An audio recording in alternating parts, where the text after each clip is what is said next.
আসসালামু আলাইকুম। স্বাগতম সবাইকে আমার নতুন আরও একটি ট্রাভেল ভ্লগে। উত্তরের আলোচিত বাস অপারেটর আহনাব ট্রান্সপোর্টের সাথে আজকে আমি যাচ্ছি গাইবান্ধা থেকে ঢাকার উদ্দেশ্যে। আহনাব ট্রান্সপোর্টের নতুন রুট ঢাকা মহাখালী থেকে গাইবান্ধা। উত্তরের অল্প সময়ে বেশ অনেক রুটেই সার্ভিস দিতে দেখা যাচ্ছে আহনাব ট্রান্সপোর্টকে। রংপুরের পরে পঞ্চগড়, ঠাকুরগাঁও, নীলফামারীর পরে চালু করলো গাইবান্ধা রুটটিও। গাইবান্ধা থেকে ঢাকা যেতে আমাদের 2 লেন রাস্তা সহ উত্তরের নতুন 6 লেন রাস্তায় চলতে হয়েছে। এবারও ছিল দুর্দান্ত একটি ভ্রমণ অভিজ্ঞতা আহনাফের সাথে। পাশাপাশি আহনাফের এই নতুন রুটের সার্ভিস সম্পর্কে জানাবো, সিট কমফোর্টেবল, টাইমিং এবং আপনাদের জন্য এই রুটে আহনাফ ট্রান্সপোর্ট কতটা সুবিধার হতে পারে সেই সমস্ত কিছু শেয়ার করব এই সম্পূর্ণ ভিডিওতে। সম্পূর্ণ বিস্তারিত নিয়ে আপনাদের কাছে আমি হাজির হয়েছি হাইওয়ে ট্রাভেলার।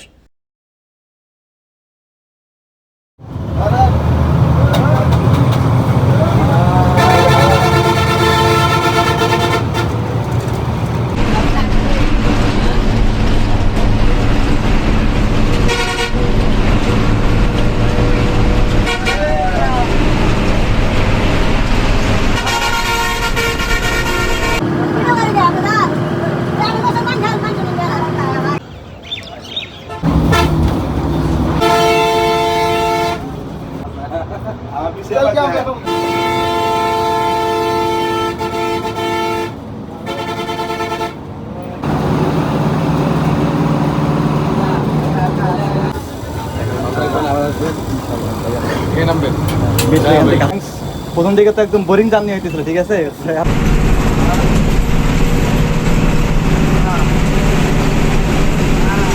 আমি এখন আছি গাইবান্ধা টার্মিনালে আহনাব ট্রান্সপোর্টের নন এসি বাসে। এইখান থেকে আসলে মেইনলি ঢাকার উদ্দেশ্যে যাচ্ছি। এখান থেকে ঢাকার উদ্দেশ্যে যেতে গেলে কিন্তু অনেক কয়টা বাস কোম্পানি পাবেন। আলহামরা পরিবহন কিংবা ওরিয়েন্ট ট্রাভেলস এই রুটের সব থেকে জনপ্রিয় বাস। কিন্তু কথা হচ্ছে, আমি রানিংয়ে আসলাম গাইবান্ধাতে, একটা এমার্জেন্সি কাজে আসা হয়েছিল আর কি। এখন এখান থেকে ঢাকার উদ্দেশ্যে যেতে হবে মহাখালীতে। এখানে নতুন একটা অপশন আছে, সেটা হচ্ছে আহনাব ট্রান্সপোর্ট, যেটা আমরা জানি যে উত্তরবঙ্গের রংপুর রুটের মাধ্যমে তাদের যে রুটগুলো চালু হয়েছিল। প্রথম রুট ছিল হচ্ছে রংপুরে, এখন আরেকটা রুট চালু করছে রিসেন্ট, এই গাইবান্ধা রুটটা চালু করছে। সামনে একদম সিট না পাওয়ায় আসলে আহনাবের সিট পেয়েছি একদম এটু। এটা আসলে আমার সিট, আমি বসে আছি। এখন যেহেতু নতুন একটা বাস কোম্পানি এটা চালু হয়েছে, এটার একটা এক্সপিরিয়েন্স কেমন হয় সেটা আপনাদের কাছে শেয়ার করবো। অনেকেই বলতে পারেন যে ভাই এই রুটে তো হচ্ছে ওরিয়েন্ট ট্রাভেলস কিংবা আলহামরা ট্রাই করতে পারেন। ওই যে বললাম যে সিট পাইনি সামনে, আর একটা ট্রাভেলার হিসেবে সামনে সিট না পাওয়াটা আসলে কেমন জানি লাগে। আমার কিন্তু রংপুর থেকে ঢাকা একটা ট্রাভেল ছিল আহনাব ট্রান্সপোর্টে, ওইটা মোটামুটি আমি বেটার, অনেক ভালো পেয়েছি, সার্ভিসও ভালো পেয়েছি, সব কিছু ঠিকঠাক ছিল। এখন দেখা যায় গাইবান্ধায় নতুন একটা রুট খুলছে, এইখানে কেমন সার্ভিস পাই বা কেমন সার্ভিস আমাকে দেয় তারা, এটা আপনাদের কাছে প্রেজেন্ট করব। কিংবা আপনাদের কাছে কেমন হতে যাচ্ছে এই নতুন কোম্পানি আলহামরা ওরিয়েন্টের সাথে, এরা ব্যবসা করতে পারবে কিনা বা ওদের কম্পিটিটর হতে পারবে কিনা, এটা একটা ফলাফল দিব আপনাদের আর কি। সবাই ভিডিওর মাঝেই থাকুন, সব কিছু বিস্তারিত জানানো হবে ইনশাল্লাহ। আমি এখন অবস্থান করছি গাইবান্ধা সদর জেলা বাস টার্মিনালে। এইখানে আলহামরা, ওরিন, হানিফ, এসআর সহ যারা টপ বাস অপারেটর রয়েছে এই রুটে মূলত গাইবান্ধা সার্ভিস দিচ্ছে, এমন তাদের কাউন্টারগুলো দেখতে পারবেন। আহনাব এবং ওরিন ট্রাভেলসের কাউন্টার সব থেকে নজর কাড়া এই জায়গায়। ওরিন ট্রাভেলসের পরপরেই আপনি পেয়ে যাবেন আহনাব ট্রান্সপোর্টের কাউন্টার। এইখানে আসলে মূলত আপনারা টপ বাস অপারেটরের কাউন্টারগুলো দেখতে পারবেন। এবং আমি বাইরে আসতেছি, আমার সামনে আহনাবের যে বাসটা সেটা পার্কিং করা দেখতে পাচ্ছেন। হিনো 1J মডেলের বাস এটা। আউটের পেইন্ট স্কেল মূলত এমন, আহনাবের সব বাসেই একই পেইন্টে দেওয়া থাকে। আচ্ছা, ইন্টেরিয়রটা যদি আপনাদের একটু দেখাই, এইটা হচ্ছে বাসের ড্যাশবোর্ড, হিনো 1J বাস। সামনে ঠিক এমন একটা অংশ থাকে, গ্রিল রয়েছে এবং যে সিটগুলো রয়েছে সেগুলো হচ্ছে বাংলা সিট দিয়েছে। আর সিট গণনা করে দেখলাম, বা লেগ স্পেস হিসেবে সন্দেহ থাকায় দেখলাম যে বাসে কিন্তু 36টা সিট আছে। এটা হচ্ছে লাস্ট রো সিট। আপনার দেখতে পারবেন যে লাস্ট রো সিটে যদি আপনি ভ্রমণ করেন, এরপরে কিন্তু সিট ফোল্ডিং কিংবা লেগ স্পেস নিয়ে কোনো প্যারা খাবেন না। সিটও যেহেতু বাংলা সিট, এই ক্ষেত্রে আমার সব থেকে ফেভারিট এই সিটগুলো জার্নির সময় আর কি। বাসের ফ্রন্ট লুক হচ্ছে এরকম একটা দেখতে পারবেন। বাসের রেজিস্ট্রেশন হচ্ছে 8006, 14-8006 আর কি। এটা রংপুরে ছিল আগে। পাশে দেখতে পাচ্ছেন হানিফের গাইবান্ধা রুটের বাস। এই পাশে রয়েছে ওরিয়েন্ট ট্রাভেলসের বাসটি, এসি বাসটি আর কি। এই বিল্ডিংয়ের সম্পূর্ণটাই কাউন্টার সিস্টেম রাখা হয়েছে, শুধুমাত্র কাউন্টারই আছে আর কি। এবং আমার বাস হচ্ছে এইটা, যে বাসে আজকে আমি যাচ্ছি ঢাকাতে। যাত্রা শুরুতেই আমি দেখতে পেলাম যে পাম্পের ভয়াবহ একটা অবস্থা, যেখানে তেলের জন্য আসলে মিছিল লেগে পড়েছে। যাই হোক, তেলের সংকট দেশে বেড়ে চলেছে। এমত অবস্থায় আমরা এস প্লাস এবং ওরিয়েন্ট ট্রাভেলসকে পিছিয়ে রেখে বাস টার্মিনাল থেকে বের হই এবং আমাদের যাত্রা শুরু হয় ঢাকার উদ্দেশ্যে। পলাশবাড়ি পর্যন্ত আমাদের 2 লেন রাস্তায় চলতে হবে। পলাশবাড়ি প্রবেশ করার পরে আমরা ঢাকা রংপুর মহাসড়কের যে 6 লেন রাস্তাটি, মানে আধুনিক রাস্তা যেটা, সেই রাস্তার স্বাদ পেয়ে থাকবো।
আমরা এখন রাস্তার উল্টো পথটা বেছে নেব। দেখতে পাচ্ছেন যে আমরা উল্টো লেনে কিন্তু ঢুকে পড়েছি। এই উল্টো লেনে আসার কারণ হচ্ছে আমাদের যাত্রাবিরতি দেওয়া হবে ফুড ভিলেজে। ফুড ভিলেজের সামনে আন্ডারপাস কিংবা ক্রসিংয়ের মানে ভিতরে ঢোকার কোনো জায়গা না থাকার কারণে মানে রাস্তার যে ম্যাপ অনুযায়ী একটা ইউটার্ন কিংবা আন্ডারপাস থাকার কথা সেটা কিন্তু নাই। সো আমাদেরকে কী করতে হয়েছে, উল্টো রাস্তা বেঁধে নিতে হয়েছে। এটা অনেকটাই ঝুঁকিপূর্ণ, রাত্রিবেলা তো আরও বেশি ঝুঁকিপূর্ণ আমার কাছে মনে হয়েছে। অনেকবার আমি ভয়ও পেয়েছি এমন অবস্থা। আমাদের বাস এখন হচ্ছে যাত্রাবিরতি দিয়েছে হোটেল ফুড ভিলেজে। উত্তরের অন্যতম জনপ্রিয় যাত্রাবিরতির হোটেলের মধ্যে এইটা একটা ফুড ভিলেজ। আমাদের 25 মিনিটের একটা যাত্রা ছিল এই হোটেলে। আর এই পাশে দেখতে পাচ্ছেন হোটেল প্যান্টাগন, যেটা অনেকে ডিপ জলের হোটেল বলে চিনে থাকেন। আমরা আবারও উল্টো পথেই বেরিয়ে যাব আমাদের লেনে। আমাদের লেনে যাওয়ার আগে আসলে এখানে উল্টো পথে ব্রিজ পর্যন্ত যেতে হবে। সামনের একটি আন্ডারপাস ব্যবহার করে আমরা আমাদের লেনে চলে আসব।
আমার কথা তো এটাই।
মেট্রো এখান থেকে কাছে পাবো তো এই জন্য। Uncle thanks. প্রথম দিকে তো একদম বোরিং জার্নি হইতেছিল, ঠিক আছে? আপনি হচ্ছেন ভাইয়া ভালো তাহলে, হ্যাঁ আল্লাহ হাফেজ।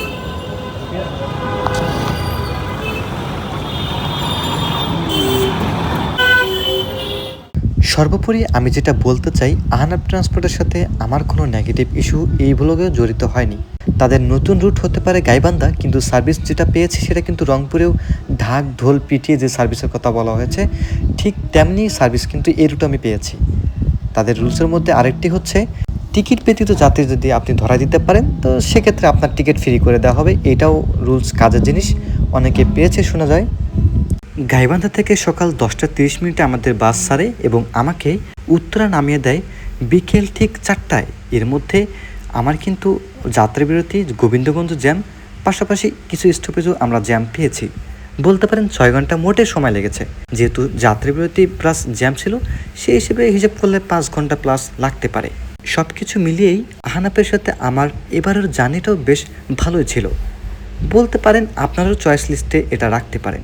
তবে হ্যাঁ, নতুন রুটে একটু উপরে আসতে সময় লাগবে, বাট সব কিছু এইভাবে ঠিকঠাক রাখলে হয়তো খুব তাড়াতাড়ি জনপ্রিয়তা পেয়ে যাবে এই রুটেও। আপনার কোনো ব্যক্তিগত মতামত থাকলে জানাতে পারেন। সবাই ভালো থাকবেন, দেখা হবে আবারও নতুন কোনো ট্রাভেল এক্সপিরিয়েন্স ভিডিও নিয়ে। আল্লাহ হাফেজ।